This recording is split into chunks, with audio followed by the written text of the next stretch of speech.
राहुल गांधी जी मोदी जी के बराबरी तो कभी कर ही नहीं सकता। वो मोदी जी की क्या, एक भारतीय जनता पार्टी के कार्यकर्ता के बराबर भी नहीं है। कांग्रेस की तो कोई टिकट लेने वाला ही नहीं है। आपको पता है, कोई प्रत्याशी तो कह रहा है मैं तो बाहर गया होता, मेरे को मालूम ही नहीं है, जैसे राजसमंद वालों ने कहा है। 10 साल में जो मोदी जी के द्वारा काम किया उससे खुश है सारी जनता और भारी बहुमत से 400 पार जाएगी और ये तय बात है।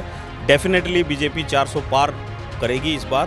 कांग्रेस के जो प्रत्याशी है ये बेचारों को टिकट तो जबरदस्ती दे रहे हो आप। उधर खाचरियावास साहब कह रहे हैं मेरे को तो पता नहीं था, टिकट दे दिया।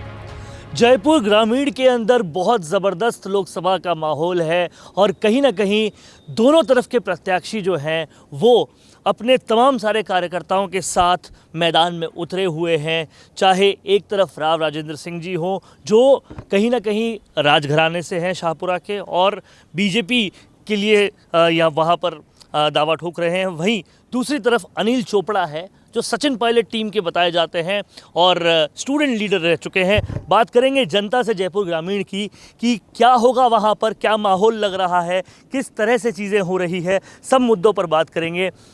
एक तरफ मोदी जी और राव राजेंद्र सिंह जी, दूसरी तरफ राहुल गांधी और अनिल चोपड़ा। क्या लगता है किस तरफ माहौल जा रहा है जयपुर ग्रामीण लोकसभा सीट का? माहौल तो सारा अपने बीजेपी की तरफ ही जा रहा है। कांग्रेस का तो कुछ है ही नहीं, कांग्रेस तो पूरी खत्म ही है। कांग्रेस को अभी लोग जानने पहचानने से ही इनकार कर रहे हैं कि कांग्रेस क्या है, न कोई टिकट मिल रही। तो सारा माहौल है इस बार बीजेपी का है और श्योर है 400 प्लस है, 400 प्लस। 400 प्लस का दावा यहाँ पर कर रहे हैं। दावा आप लोगों का क्या है कि पिछली बार जितने नंबर ऑफ सीट से जीते थे इस बार क्या उससे और ज़्यादा बढ़त बनाई जाएगी? और जयपुर ग्रामीण में कितने वोटों से जीतने का दावा करते हैं? जयपुर ग्रामीण में 5 लाख से ऊपर से वोटों से जीतने की हम पूरी जनता जयपुर ग्रामीण के क्षेत्र के दावा करते हैं। दावा नहीं करते हैं, ये जब 4 जून को जब रिजल्ट आएगा, जब आप देख लेना 4 जून को पूरे भारत में 400 पार जाएंगे और जयपुर ग्रामीण से 5 लाख से ऊपर से जीतेंगे। क्योंकि यहाँ पे पहले जो सांसद थे कर्नल साहब राज्यवर्धन सिंह साहब, उन्होंने 2014 में भी बहुत अच्छा काम कराया और 2019 में भी बहुत अच्छा काम कराया। युवा मामलों में, खेल मामलों में, सड़कों में, इंफ्रास्ट्रक्चर में, हर चीज़ में एकदम ईमानदारी से लोकसभा में जयपुर ग्रामीण की जो भी समस्या थी उसको भी समय समय पे उठाते रहें और उसको दूर करते रहें। तो हर तरह से यहाँ पे आप कह रहे हो कि अनिल चोपड़ा एक तरफ से कर रहे, कुछ नहीं है। वो तो उनको टिकट ही जबरदस्ती दे रहे हैं। कांग्रेस की तो कोई टिकट लेने वाला ही नहीं है। आपको पता है, कोई प्रत्याशी तो कह रहा है मैं तो बाहर गया होता, मेरे को मालूम ही नहीं है, जैसे राजसमंद वालों ने कहा है, सुदर्शन जी रावत साहब ने, कि मुझे तो पता ही नहीं है कि मुझे टिकट दे दी गई है, कि मुझे सोशल मीडिया के माध्यम से पता चल रहा है। तो कांग्रेस का तो कोई अस्तित्व ही नहीं है राजस्थान में। 25 की 25 सीटें भारतीय जनता पार्टी। आप कह रहे हैं कांग्रेस का अस्तित्व नहीं है, वहीं दूसरी तरफ कांग्रेस कह रही है कि राम मंदिर से जनता के घर में रोटी थोड़ी ना जाती है। राम मंदिर से क्या होता है? राम मंदिर हमारे देश में 500 साल से मुद्दा पेंडिंग था। अभी राम मंदिर बनाया है तो राम मंदिर से हज़ारों करोड़ों लोगों को रोज़गार भी मिलेगा, प्लस हमारी ये करोड़ों लोगों की आस्था का सवाल था, जो हमारी आस्था अब पूरी हुई है। तो राम मंदिर से तो बहुत सी चीज़ें बदलेगी, इंफ्रास्ट्रक्चर भी बदलेगा, देश में रोज़गार भी पैदा होगा, युवाओं को मौका भी मिलेगा। प्लस जो नरेंद्र मोदी जी ने जो हमें 400 पार का जो टारगेट दिया है वो डेफिनेटली बीजेपी 400 पार करेगी इस बार और पूर्ण बहुमत से सरकार भी बनाएगी और राजस्थान में 25 की 25 सीटें बीजेपी लेके यहाँ जनता जो है कहीं ना कहीं पूरी तरह से बीजेपी के पक्ष में माहौल दिख रहा है और हर तरफ जो है वो 400 पार का दावा किया जा रहा है। वहीं और लोगों से हम बातचीत करते हैं। प्रधानमंत्री मोदी जी ने 370 हटाया और काफ़ी सारा चीज़ें की है, लेकिन कहीं ना कहीं कांग्रेस इन सब बातों को नकार रही है और उनका कहना है कि देश में नफरत फैलाई जा रही है। आप क्या मानते हैं बतौर जनता जयपुर ग्रामीण? पहले तो मैं आपको एक चीज़ बता दूं, मैं आपका एक प्रश्न का जवाब दे दूं। आपने मोदी जी और राहुल गांधी जी की जो बात करी, राहुल गांधी जी मोदी जी के बराबरी तो कभी कर ही नहीं सकता। वो मोदी जी की क्या, एक भारतीय जनता पार्टी के कार्यकर्ता के बराबर भी नहीं है। तो अब मोदी जी की और राहुल गांधी का कंपेयर तो कभी करो ही मत। वो तो देश के एक हीरा है जो बहुत मुश्किल से तराशने के बाद मिलता है, नरेंद्र मोदी जी। और रहा सवाल हमारे ग्रामीण लोकसभा का, तो लोकसभा के अंदर तो जैसे हमारे बड़े भाई ने भी बताया, 2014 से लगा के 2019 तक जो हमारे कर्नल राजेंद्र सिंह जी ने किया है काम, वो काबिल तारीफ़ है। समय समय पे जो जो तकलीफ़ें जहाँ आई है वहाँ कर्नल साहब ने दी जान से लोकसभा में भी उठाई है और ग्रामीण में धरातल पे आकर भी उन्होंने काम किया है। तभी तो वापस 50,000 वोटों से विधानसभा का चुनाव जीता है ना। अब रहा सवाल अभी का, तो अभी भी हम कम से कम 5 लाख वोटों से आराम से जीतेंगे। और ये जो आपके कांग्रेस के जो प्रत्याशी है, ये बेचारों को टिकट तो ज़बरदस्ती दे रहे हो आप। उधर खाचरियावास साहब कह रहे हैं मेरे को तो पता नहीं था, टिकट दे दिया, पार्टी का टिकट है, चुनाव तो लड़ना ही पड़ेगा। वो उनको खुद को पता है कि मैं हारूंगा, खुद के उनके स्टेटमेंट है कि भाई मैं हारूंगा, लेकिन पार्टी ने टिकट दे दिया ज़बरदस्ती। तो कांग्रेस पहले से ही हार मान चुकी है, ऐसा कहना है तमाम सारी जनता का। और सब पहले से ही हार मान चुकी सब लोग कह रहे हैं कि यहाँ जो है माहौल पूरी तरह से बीजेपी का बन रहा है। आप भी जयपुर ग्रामीण लोकसभा क्षेत्र के हैं, बताएं कि किस तरह से लोग क्या सोच रहे हैं, लोगों के दिमाग में क्या चल रहा है, जनता क्या चाह रही है। जनता ये चाह रही है कि हमें सुरक्षा मिले, सम्मान मिले और यहाँ पर विकास हो। और ये जो भारतीय जनता पार्टी के नेतृत्व में जो बीते हुए 10 साल में जो मोदी जी के द्वारा काम किया, उससे खुश है सारी जनता और भारी बहुमत से 400 पार जाएगी।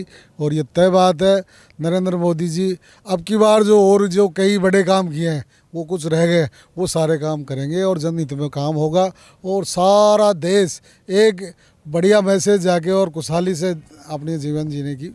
तो जनता कह रही है कि 370 हो गया, राम मंदिर हो गया, और भी कई सारे काम होंगे, लेकिन अब और जो बड़े काम होने बाकी हैं, इसके लिए मैंडेट वापस बीजेपी को ही देना होगा। और बड़ा मैंडेट होगा तो और बड़े काम होंगे। क्या और बड़े काम एक्सपेक्ट कर रहे हैं अगर बीजेपी आ जाती है? कि आपने अभी कहा कि राम मंदिर बनने से किसी के बोरी थोड़ी आ जाएगी। राम मंदिर, हाँ, जो भी कांग्रेस ये कहती है राम मंदिर बनने से बोरी नहीं आ जाएगी। राम मंदिर हमारी एक आस्था का केंद्र है, और जहाँ आस्था है वहाँ लोग हैं, जहाँ लोग हैं वहाँ संगठन है, और जहाँ संगठन है वहाँ धर्म है, और जहाँ धर्म है वहाँ भारतीय जनता पार्टी है। इसीलिए भारतीय जनता पार्टी 400 पार जाने वाली है।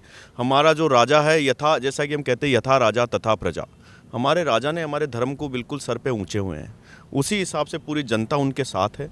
400 पार हम अवश्य करेंगे, और यहाँ पे जो जीत होने वाली है वो 5 लाख के आसपास जयपुर ग्रामीण से हम जीत रहे हैं। 5 लाख से ज़्यादा वोटों का दावा। का माननीय मोदी जी का जो लक्ष्य है हर घर नल से जल, तो वो हर घर नल से जल की प्रक्रिया इस सरकार ने 90 दिन 100 दिन में चालू कर दी है। बहुत से घरों में नल जाने लगा है, पाइपलाइनें बिछने लगी है, टंकियाँ बनने लगी है। तो सबसे मूलभूत जो सुविधा है अभी राजस्थान की, वो पानी की है। तो इस सरकार ने आते ही उस सुविधा को हल कर दिया है। ERCP पे बैठ गए हैं, 2 राज्य आपस में बैठ के समझौता कर रहे हैं, तो कुछ ही दिनों में सभी जिलों में पानी आने लग जाएगा। तो ये बहुत बड़ी मूलभूत समस्या का जो डबल इंजन की सरकार से हल हो रहा है, वह माननीय मोदी जी की सरकार में ही हो सकता है, और वह डबल इंजन की सरकार में ही होता है। इसलिए हम पूर्णतया मोदी जी के साथ हैं। पानी आ रहा है, 400 तो यहाँ जनता की आप माहौल देख सकते हैं। जनता का कहना है बीजेपी ही आएगी, और बहुत सारे जो बचे हुए काम हैं वो पूरे होंगे। तमाम सारे लोग यहाँ पर हर तरफ से बीजेपी के साथ दिखाई दे रहे हैं। यहाँ पर यह भी कहा जा रहा है पूरी तरह से कि बीजेपी ने ERCP और कई सारे काम करवाए हैं, और आगे कुछ और बड़े काम बाकी हैं। इसके लिए बीजेपी को 400 से ज़्यादा सीटें आनी ज़रूरी है। क्या सोच रही है जनता जयपुर ग्रामीण?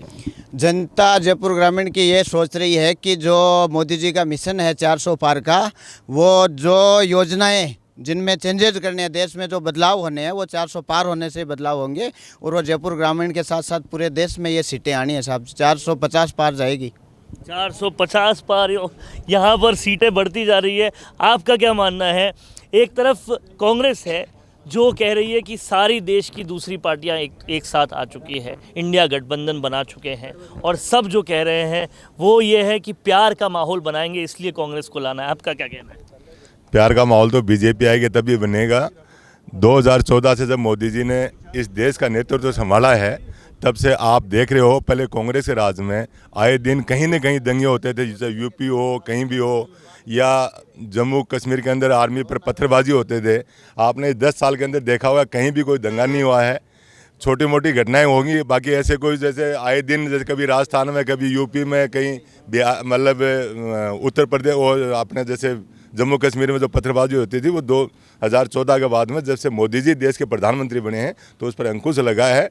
और मोदी जी का जो मिशन है 400 पार का, वो यही है कि जो देश के अंदर 10 सालों बहुत से काम हुए हैं, जो बाकी काम रह गए हैं, वो 400 पार होने से ही जब पूर्णतया बहुमत रहेगा तभी वो काम जो बड़े काम रह गए हैं उनमें बदलाव होगा। और ये निश्चित है कि जो जयपुर ग्रामीण से राव राजेंद्र सिंह जी को टिकट दी है वो बहुत सुलझे हुए ईमानदार व्यक्ति हैं और वो 5 लाख वोट पार करके चुनाव यहाँ से जीतेंगे। और जो कांग्रेस का जो प्रत्याशी है अनिल चोपड़ा, उस पर ऑलरेडी पहले से ही मुकदमे चल रहे हैं। ऐसे अपराधी तत्व का जो व्यक्ति है उसको तो टिकट दी है, आप किसी मान लो वो कह रहे हैं कि साहब हम ऐसे कर देंगे। और प्यार का माहौल तो उन्होंने बहुत, जनता ने, भारतीय जनता ने उनको मौका दिया था, लेकिन ऐसा कभी कांग्रेस ने किया नहीं। ये मोदी जी के नेतृत्व में पॉसिबल है, संभव है। इसलिए जनता, भारत की जनता पूर्णतया मोदी जी के नेतृत्व में दोबारा हिंदुस्तान के अंदर बीजेपी को 400 पार से लाने के लिए तत्पर है। बीजेपी को 400 पार से लाने के लिए तत्पर है और तमाम सारी जनता का ये कहना है कि भले ही इंडिया गठबंधन हो जाए या कुछ भी हो जाए, आपराधिक तत्वों वाले लोगों को यहाँ टिकट दिए जा रहे हैं कांग्रेस से, तो ऐसे में कहीं ना कहीं बीजेपी के पक्ष में ही जाएगा और पहले से भी ज़्यादा वोटों से बीजेपी के जीतने का दावा कर रही है जयपुर ग्रामीण की जनता। कैमरा पर्सन करण के साथ वरुण भंसाली, राजस्थान संवाद के लिए।